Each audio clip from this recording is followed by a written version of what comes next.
Je suis dans un endroit unique en Corse, le plateau du Coscione.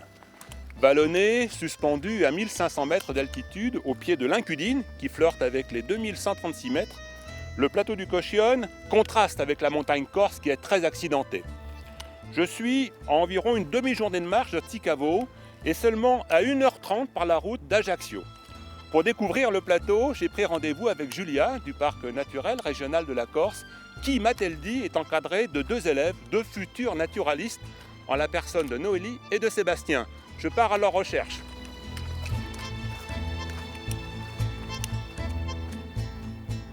Pour le naturaliste, le plateau du Coscione est vraiment très intéressant parce qu'il est constitué d'une foule de mosaïques. Il y a la hêtraie, il y a la lande, il y a les podzines, ou si vous préférez les tourbières, mais il y a aussi des affleurements rocheux et des ruisseaux. Et comme depuis des siècles, il est exploité par les hommes, on peut se demander, c'est justement ce que nous verrons avec Julia, si on peut encore aujourd'hui le considérer comme sauvage. Pour rendre la roche plus friable. Friable, ça veut dire... Retrouvé. Oh Michel, comment ça va? Ça va. Bonjour. Et vous?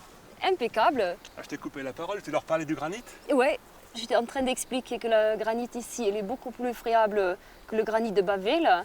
Et il y a beaucoup plus de minéraux sombres dans la roche. Et puis j'allais leur parler aussi de la glaciation. Avant l'ère glaciaire, il y avait des sommets beaucoup plus hauts et la couche de glace qui a avancé sur le plateau du Coscione a raboté carrément les sommets et a formé le paysage.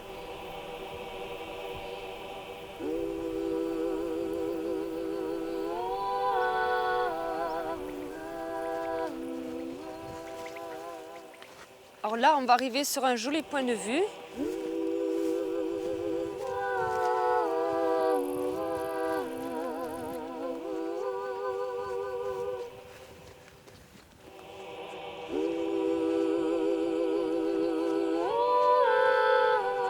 Vous voyez, on a un beau panorama ici. Alors, il y a très longtemps, ici, il y avait une forêt. Et pour avoir le pâturage pour leur bétail, l'homme a mis le feu pour brûler la forêt. Et puis, sur le sol mis à nu, il y a l'herbe qui va pousser. Alors, si l'homme n'intervient plus, il y aura tout doucement une végétation épineuse qui s'installe. Alors, touchez un peu, vous allez vous apercevoir que ça pique beaucoup. Ce buisson-là, c'est du genêt folobel. Et ce qui fait partie également de cette lande basse, c'est le genévrier nain, qui est d'une couleur un peu plus sombre. Et puis, on voit aussi l'épine vinette. Alors, ces buissons épineux sont très désagréables pour le bétail, parce que quand ils cherchent l'herbe pour se nourrir, ils vont se piquer le museau.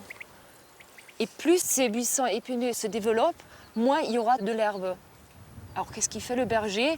Pour maintenir le pâturage en bon état, il va mettre le feu régulièrement. Les plantes ne reviennent pas toutes avec la même vitesse après le passage du feu.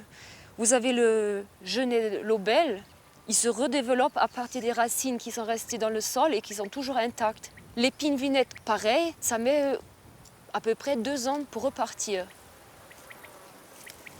Il n'y a que le genévrier nain qui a pratiquement dans tous les cas la racine détruite par le feu. Et il va falloir qu'un oiseau avale des baies de genièvre et dépose sa crotte quelque part pour que le genévrier puisse se développer à nouveau. Quand on fait une lecture de paysage, il y a des zones claires qui correspondent à des zones mises à feu récemment. Et puis il y a des taches sombres qui correspondent à des zones qui n'ont pas été incendiées depuis assez longtemps. Et les différences de couleurs correspondent aux plantes différentes.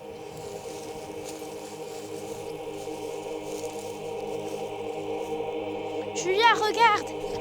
Le gypaète va pouvoir se nourrir.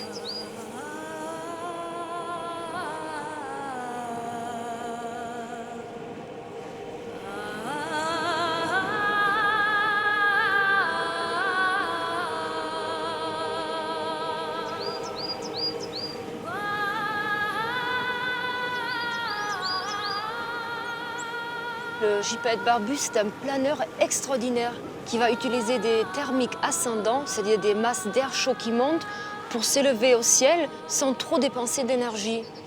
Et son régime alimentaire, il est quand même particulier. Il se nourrit d'os et si les os sont trop longs, par exemple les pattes arrière de brebis, il va prendre les os dans ses serres et puis il va monter et lâcher les os au-dessus des rochers. Alors les os qui tombent s'éclatent Et le gypaète va ramasser les petits morceaux pour s'en nourrir.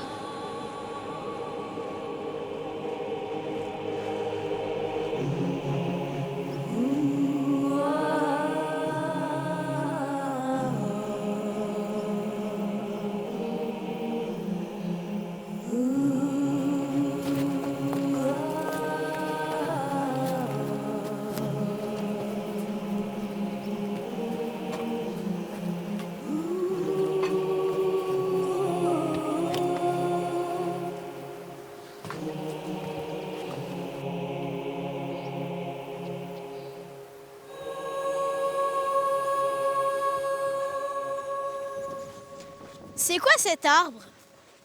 Ça, c'est un sureau noir. C'est un arbre qui accompagne les hommes partout. Dans la campagne, dans la montagne. Dès que l'homme installe une bergerie, comme il y a un troupeau autour de la bergerie, ça nourrit le sol, hop, et ça, c'est bon pour le sureau. Alors comment la graine arrive, on ne sait pas. Hein. Est-ce que c'est l'oiseau qui la pose? Est-ce que c'est l'homme qui l'emmène sans le vouloir dans ses bagages? Bref, il y a un sureau. Ça fait de l'ombre, mais en plus, c'est très utile. Les fleurs sont récoltées, on en fait des tisanes. On s'en sert pour calmer les irritations des yeux, hein, aussi bien pour les hommes que pour les bêtes d'ailleurs.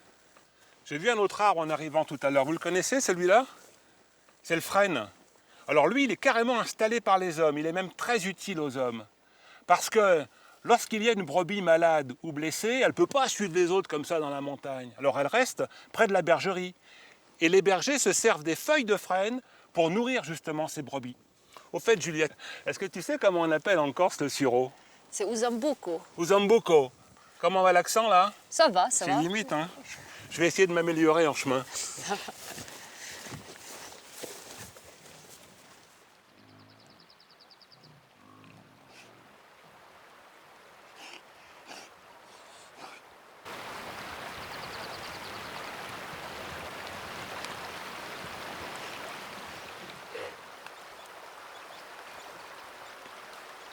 Et voilà les fameux cochons corses.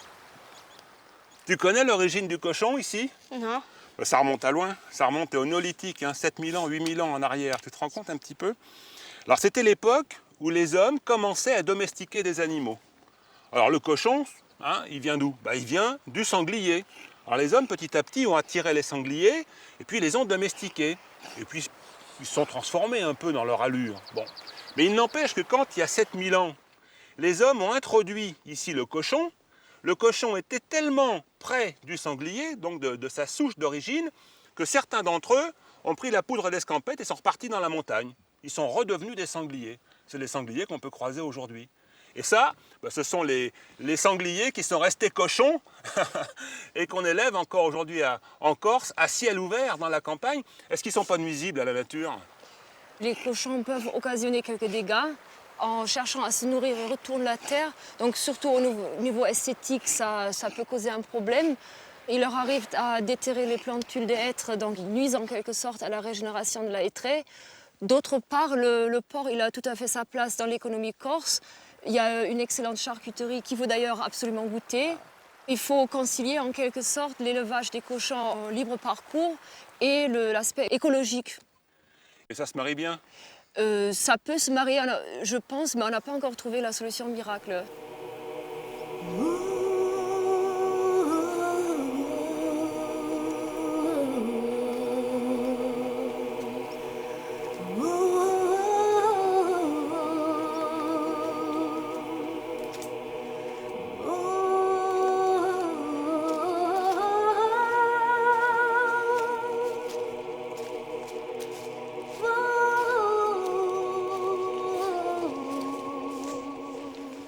Regardez, cette plante, vous la connaissez.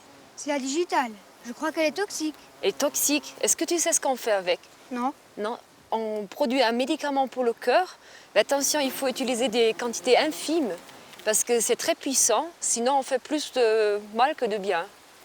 Et vous voyez comme la fleur est très très grosse. Elle est faite comme ça pour laisser passer des gros insectes comme les bourdons. Ils vont chercher jusque dans le fond de la fleur, là-bas, le nectar dont ils se nourrissent.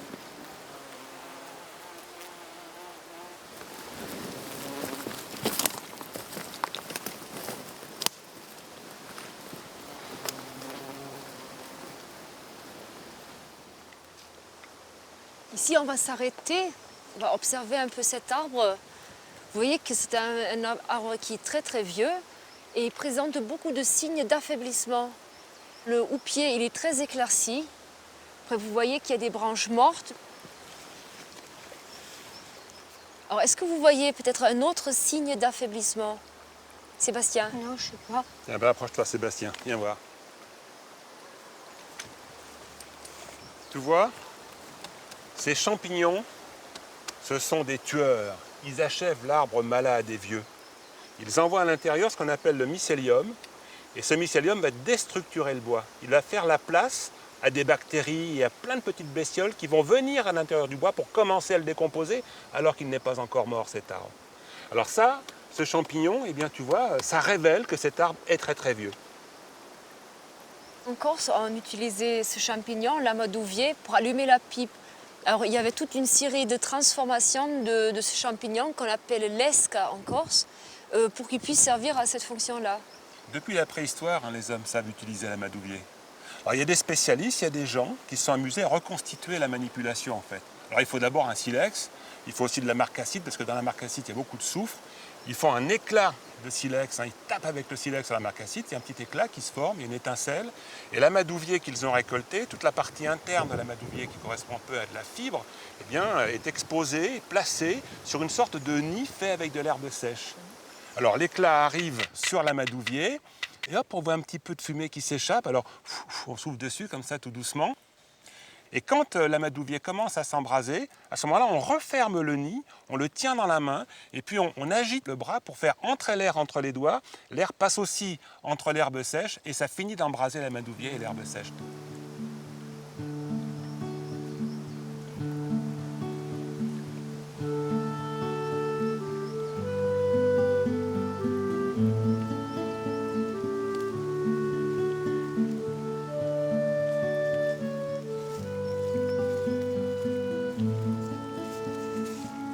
Vous avez vu des amadouviers là? En fait c'est un hêtre, mais il est mort, il est bien mort celui-là. Hein. Il y a même là-bas, regardez, un autre cadavre de hêtre, il y en a encore là-bas. Mais on est sur un champ de bataille ici.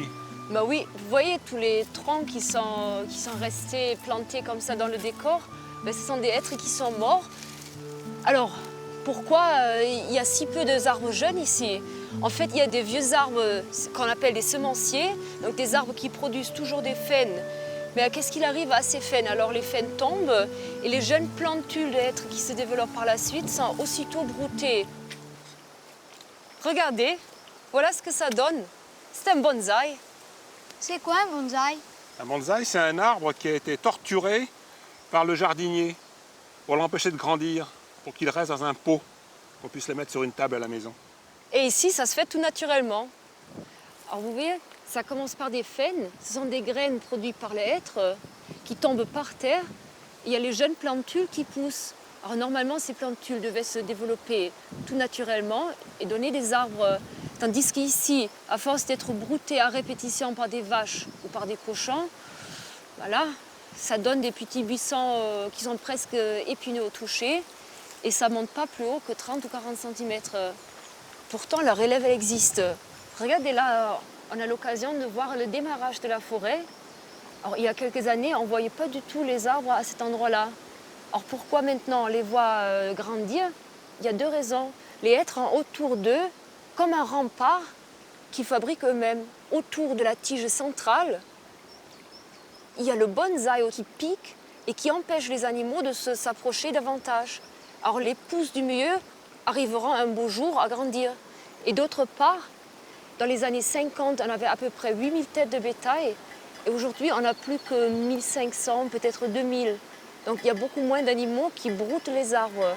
Il y a un autre phénomène qui montre que le hêtre est capable de se révolter, de se défendre, sans en être conscient, bien entendu. Regardez là-bas. Vous voyez, on voit des semenciers, et au pied des semenciers, aucune herbe. On voit un arbre mort, c'est un hêtre aussi.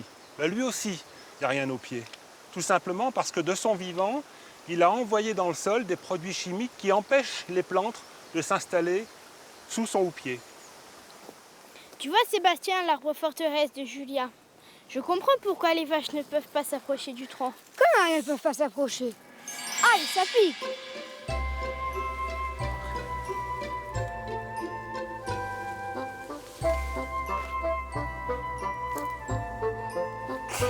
C'est génial, c'est ça, on peut faire tout ce qu'on veut.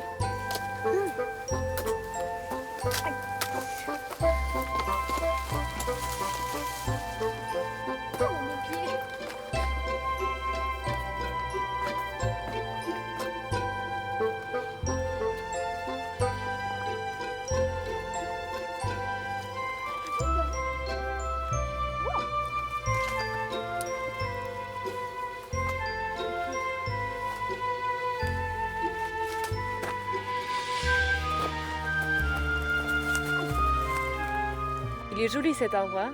On dirait qu'il est enraciné des deux côtés.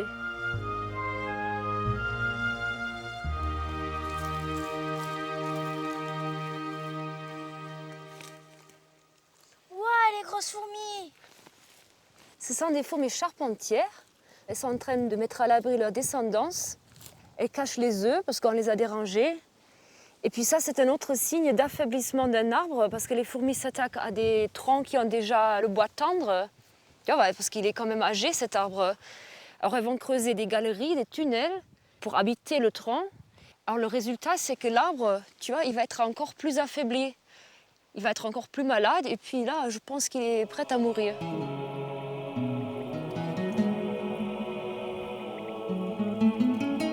Quand on se promène dans la hêtraie, quand même, ici, on a l'impression qu'elle n'est pas complètement naturelle. Moi, je trouve quand même que ça a un côté très sympathique, ces arbres torturés, avec des formes bizarres. Pour moi, ça fait un peu forêt magique, forêt enchantée. Puis ces mousses, les lichens sur les arbres, ça me plaît. En tout cas, c'est original. Mais pour rencontrer une forêt encore plus bizarre que celle-là, ça nécessite un petit voyage. Il faut se déplacer au beau milieu de l'océan Indien. Là, il y a un petit bout de terre française qu'on appelle l'île de la Réunion. Et sur cette île de la Réunion, qui est en fait un ancien volcan, il y a encore des parties actives d'ailleurs, de temps en temps, ce volcan se manifeste, eh bien, il y a une forêt qui chapeaute l'ensemble. Cette forêt, elle est dans une zone de brouillard quasi permanent, donc il y a des fougères arborescentes énormes qui sont très très belles.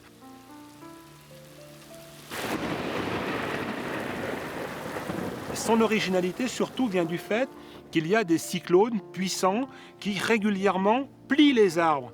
Et il s'agit de tamarins qui sont en fait des arbres extrêmement flexibles. Et quand l'arbre est tordu, dès qu'il touche le sol, il s'enracine à nouveau.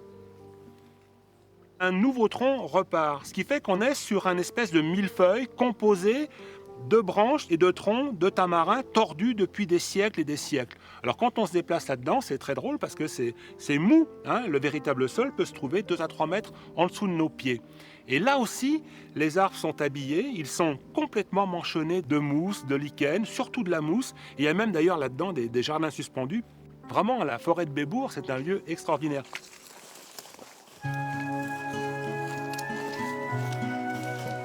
Alors là, on arrive sur les Pods du Couchonne. Les Pods, ce sont des anciens lacs glaciaires en voie de comblement. La pelouse rase qui est parcourue par des petits ruisselets va finir malheureusement par disparaître. La podzine la plus ancienne, c'est celle du plateau de Couchonne.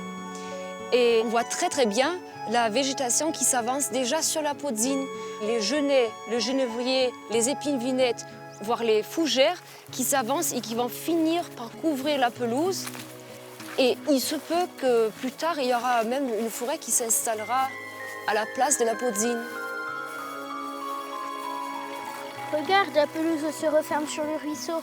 Vous sentez bien en marchant que c'est élastique. Alors ça, c'est un sol qui est très humide. On dit qu'il est spongieux. C'est comme une éponge qui est gorgée d'eau. Sur ce milieu, il y a des fleurs rares qui se développent. Alors on a par exemple des renoncules. Et vous voyez, ça ruisselle de partout. Le ruisseau nous chante sa chanson. Tu vois, Michel, le trou des cochons pour prendre leur bain debout.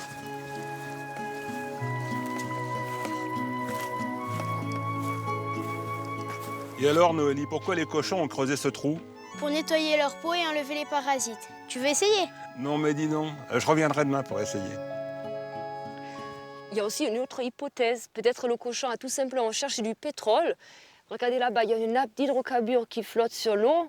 Alors ça, c'est tout à fait naturel. C'est un produit de décomposition de la tourbe. Ce n'est pas une salissure.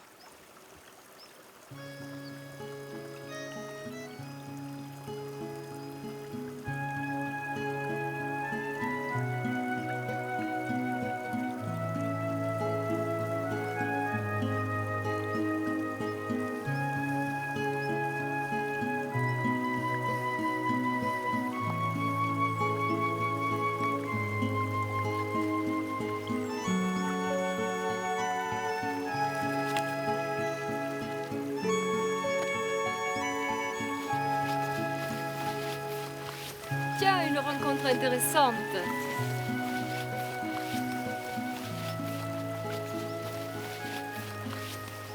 Je vous présente Joseph et Stéphane qui sauront vous dire pas mal de choses sur la truite. Bonjour. Ça va? Ça va, très bien. La truite Fario du Cochionne se porte bien? Ici, sur le Couchonne, la truite corse, on peut dire qu'elle est en effectif assez faible et il y a vraiment péril dans la demeure, comme on dit, il y a nécessité d'agir pour la sauver. C'est une espèce qui aujourd'hui est en voie de disparition. Et donc la Fédération de la pêche et ses partenaires, tous les acteurs de l'environnement en Corse, ont décidé de monter un programme LIFE afin de conserver cette espèce. Et dans les sites du programme, il apparaît le ruisseau Véracoulong ou sur le plateau du Couchonne. Il y a 3 robes différentes, donc il n'y a pas un phénotype, je dirais type de la truite corse. Elle varie selon les milieux. Tout le long du cours d'eau, il y a des frayères par endroits, surtout en tête de bassin. C'est des zones fréquentées par les truites à l'époque de la fraie. Dans le cadre de gestion d'un cours d'eau, il est bien d'éviter toute construction de barrages car ce sont des obstacles infranchissables souvent pour les truites et ça empêche leur migration vers ces zones de frayères qui sont indispensables à leur reproduction. On vous laisse travailler. Allez, on porte notre chemin. Allez, au Allez, au revoir. revoir. Merci beaucoup, au revoir.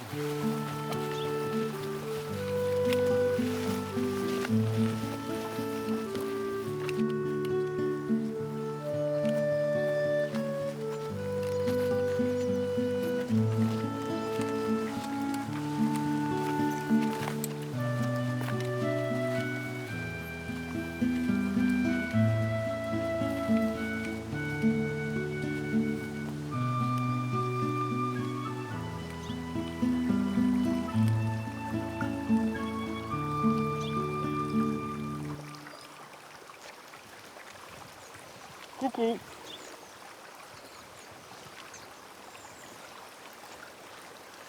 Regardez, vous savez ce que c'est? Elle se balade à la fraîcheur. C'est la salamandre corse. Vous savez à quoi servent ces taches? Ce sont des couleurs d'avertissement. Elle est vénéneuse. Autrefois, en France, on racontait une histoire, enfin c'était une légende, on disait que la salamandre naissait dans le feu. Alors tout simplement parce que des gens avaient vu la salamandre sortir du feu. Mais pourquoi? C'est parce que c'était l'hiver, les gens allaient dans le bois chercher une souche, pour se chauffer à la maison, jetaient la souche dans le foyer, la salamandre qui hibernait dans la souche se réchauffait, et comme elle ne voulait pas mourir cuite dans le feu, eh bien elle sortait en courant. Et ça a donné cette légende. Il y a même un appareil de chauffage qu'on appelle salamandre. Tu veux peut-être la remettre dans son milieu naturel? Oui.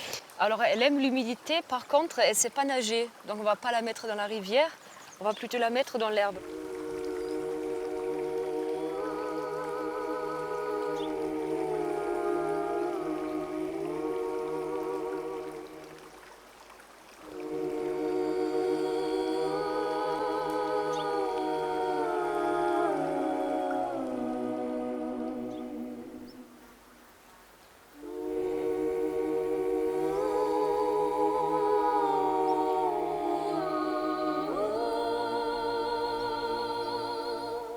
Je ne sais pas qui je dois féliciter, le professeur ou les élèves, mais en tout cas, Noélie, bravo, vous connaissez plein de choses. Où est-ce qu'est passé Sébastien? Je ne sais pas. Tu sais pas? Écoute, moi je vais être obligé de redescendre. Tu lui serras la main pour moi? D'accord. Salut Noélie et merci beaucoup. À force de me balader dans le monde entier, je me suis rendu compte quand même que dans beaucoup d'endroits, la nature n'était plus sauvage, mais elle était belle quand même. C'est un peu le cas du Cochionne. C'est justement l'homme qui a façonné cette diversité de paysages, ce qui est magnifique. Et pour moi, c'est un œuvre commun entre l'homme et la nature, né de l'affrontement justement de la nature et les activités humaines. Et maintenant, il ne faut pas que l'homme détruise l'œuvre qu'il a créée. Et le Couchonne sera toujours accueillant, sera toujours beau.